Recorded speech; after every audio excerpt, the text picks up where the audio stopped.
washing bowl. After washing up, I took an old rose-patterned towel off the wall hook and dried myself while staring out the window. The second-story room of the boarding house where I currently rented overlooked the town's main street, but as usual for this time of day, there was nothing to be seen but the occasional tumbleweed. It didn't take me long to decide on two things. One was that I was badly in need of a change of scenery.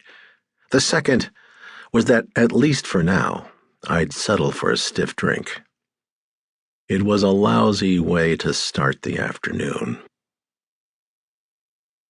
The sign outside read Las Tres Campanas, the 3 bells. There wasn't a bell anywhere in sight. It was just a typical cantina, and, like others common to that part of the country, small, brown, hot, and dusty. No piano players or fancy mirrors would ever be found decorating this place, although there were a few ropes and some old wine bottles hung up on the walls. The town of San Rafael hadn't grown much in the last couple of years since it wasn't close enough to the main border crossings to attract the cattle trade.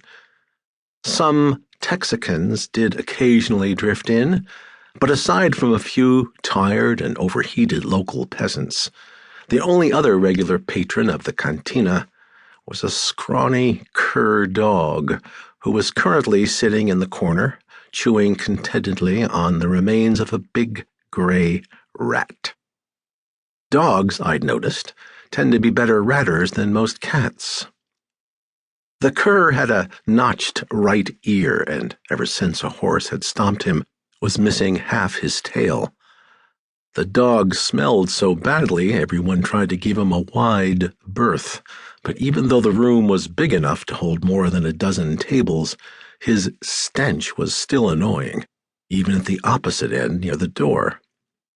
Of course, that wasn't enough to stop the locals from drinking there, since the tequila served in Las Tres Campanas was the smoothest in town.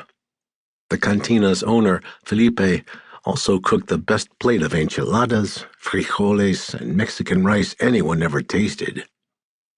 I was leaning on the bar at the far corner, sipping mezcal and trying to forget a heat that was already making rippled waves outside. I had learned to favor the drink, even though I still couldn't bring myself intentionally to swallow the ever-present worm that most Mexicanos swear is the best part. Admittedly, Las Tres Campanas wasn't much when compared to other saloons I'd been in.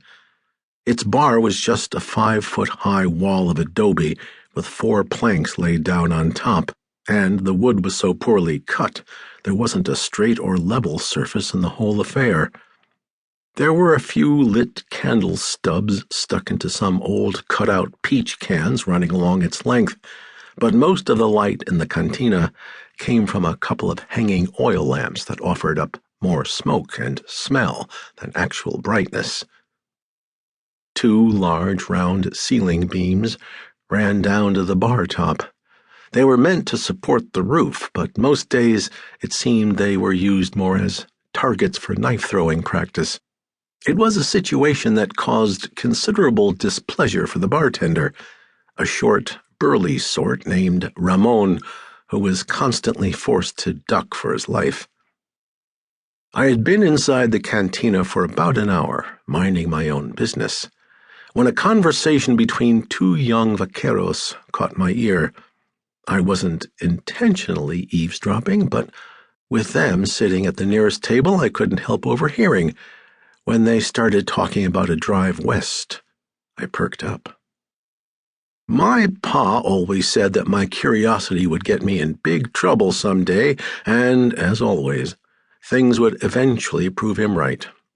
At the time, of course, I didn't know that. But even if I had, it probably wouldn't have mattered much. If one more person in town had commented to me on how the humidity was actually worse than the heat, I would have plugged him on the spot. And in general, I'm a peaceful sort. That's how bad things had gotten. It was hot. I was bored. and the process. To keep listening to this audiobook, I've left you a link in the description so you can do it at no cost thanks to Audible's 30-day free trial.